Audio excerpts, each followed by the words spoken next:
Salut. Salut. On se retrouve pour une nouvelle vidéo, donc on est en compagnie de plusieurs personnes. Je m'appelle Naomi Rivière, j'ai 26 ans, bientôt 27, et puis je suis Miss Do 2023. Voilà. On a de la chance. Hein. Voilà.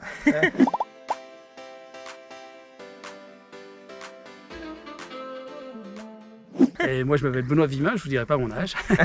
Et je suis le maire de Saône et vice-président de Grand Besançon Métropole.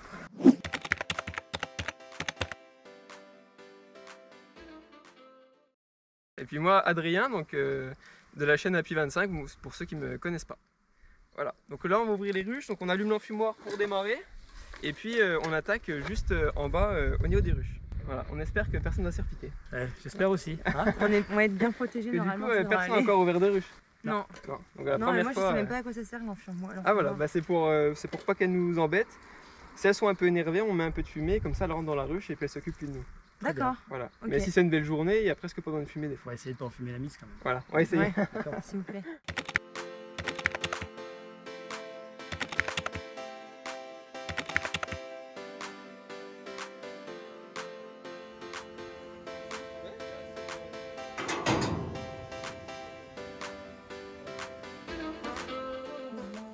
Voilà, bon, du coup, là, la ruche, elle fait toute cette hauteur-là. Donc elle commence sur le marron et elle continue jusqu'au jaune. Donc en bas, là, il y a des cadres qu'on va regarder. Ça, c'est à elle, on n'y touche jamais. Tout ce qui est marron, toute l'année, c'est à elle. Par contre, ça, c'est les réhausses. Quand la colonie, elle grossit, eh bien, elle va faire du miel que nous, on va pouvoir récolter par la suite. Parce que ça, elles n'en auront pas forcément besoin pour l'hiver, alors que tout ce qu'il y a là-dedans, elles en auront besoin pour survivre. Parce que l'hiver, il n'y a pas de fleurs, donc il faut qu'elles aient du miel pour se nourrir. D'accord. Et là, attention, on va ouvrir. Il y en a beaucoup dedans? Oh oui, il y en a beaucoup. Donc là, elles sont assez gentilles. Dans une ruche comme ça, on peut atteindre 50 000 abeilles. Voire plus. Alors, t'attendais à ça? Non, non, pas du tout. Waouh. Ah, monsieur le maire, venez voir, plus près. On est au cœur du monde.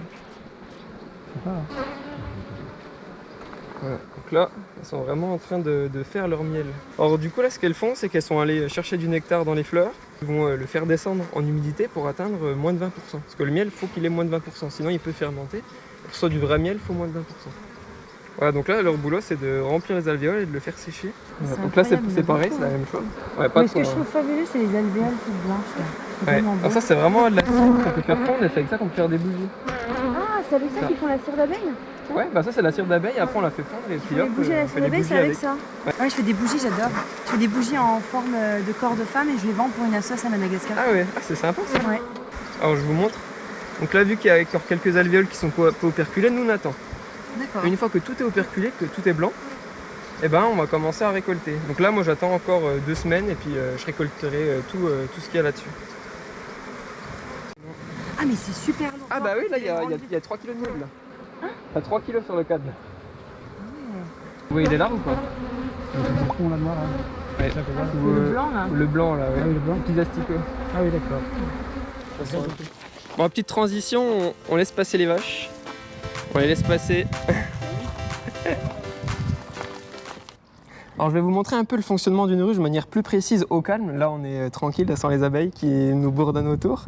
Donc ça c'est l'UNAF qui a créé une petite ruchette de démonstration super efficace pour montrer un peu la vie de la colonie. C'est le syndicat apicole du Doubs qui nous la prête pour aujourd'hui, donc on les remercie beaucoup pour ce prêt.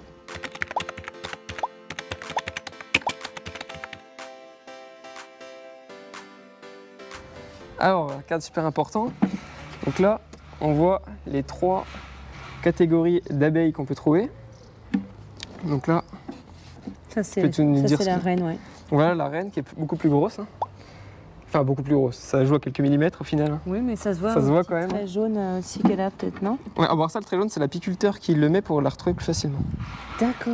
Voilà. Mais On oui, le met on un le petit voit. peu sur le dos pour la Elle est retrouver. vraiment plus grosse. Ça, c'est le mâle qui a des gros yeux. Ouais. Et lui, il pique pas par contre, il a pas de dard.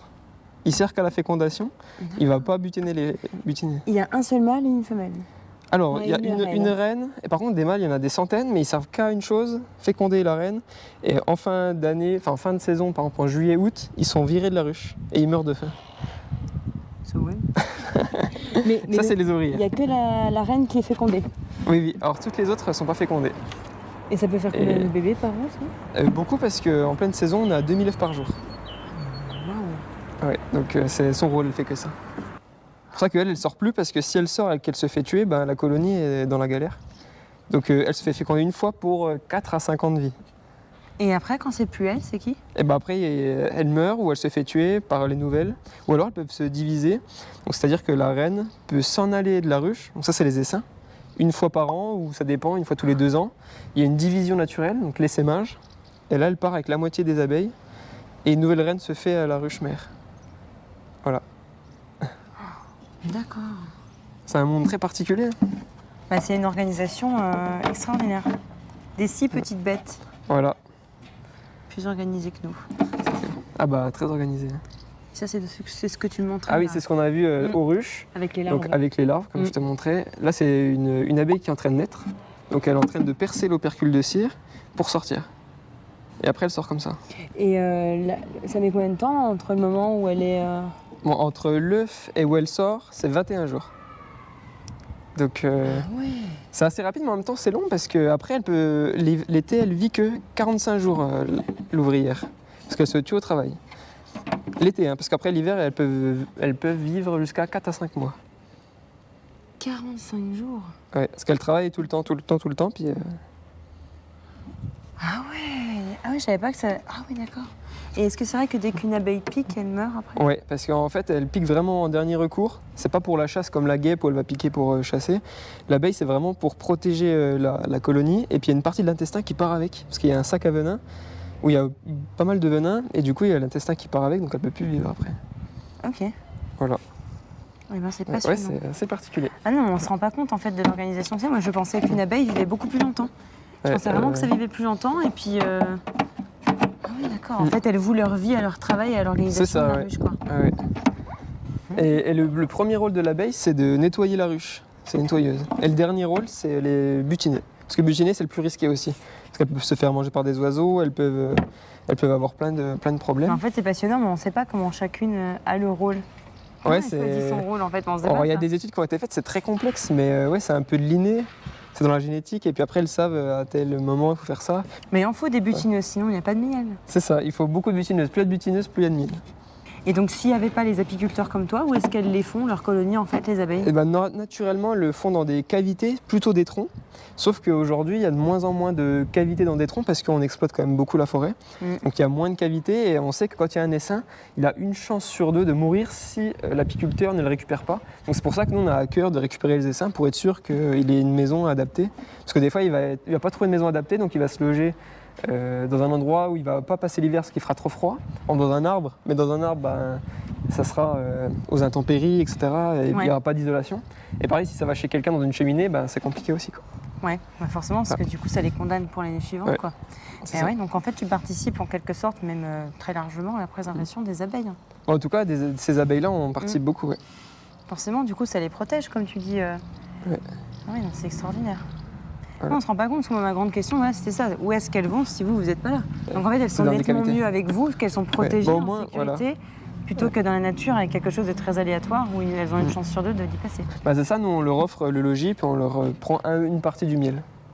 Voilà. Oui, comme tu m'expliquais, il y a une partie, celle qui est la plus basse, que vous leur laissez pour qu'elles puissent survivre en hiver. C'est ça. C'est le corps de ruche, c'est à elle, et puis nous, on prend que le surplus en haut. Voilà. C'est passionnant. Voilà. Ton monde est passionnant. Les abeilles me passionnent. Maintenant, je saurai d'où vient ce miel. Voilà, super. En tout cas, merci à toi de t'intéresser à tout ça. Oui, non, mais je m'y intéresse. En plus, c'est un miel qui vient de chez nous, donc... Ouais, il n'y a pas plus local. Voilà. Bon, voilà, maintenant qu'on a fini d'aller voir les ruches, on commence la dégustation. Avec plaisir. Voilà. Ça a l'air... Vous avez déjà goûté du miel aussi frais? Jamais. Miel le plus frais qu'on peut trouver. Donc il sort directement de la ruche. C'est peut-être encore chaud de la ruche, peut-être. Peut-être il est encore doux. Je sais pas. Ouais. Ah oui, si. Alors du coup, ce qu'on peut faire, c'est le manger là où il y a la percussion. D'accord, ici, comme ça. Voilà. Moi, je fais comment, comme ça? Comme ça. Après, il y a peut-être un peu de cire. Tu pourras oui. Tu pourras cracher. Tu pourras cracher. Miss France qui crache. Voilà. On coupera au montage. Fanny, venez goûter avant que ça sorte. Il a encore doux. Vous voulez goûter le miel Ça, c'est le miel le plus frais qui soit. Quelqu'un a une cuillère?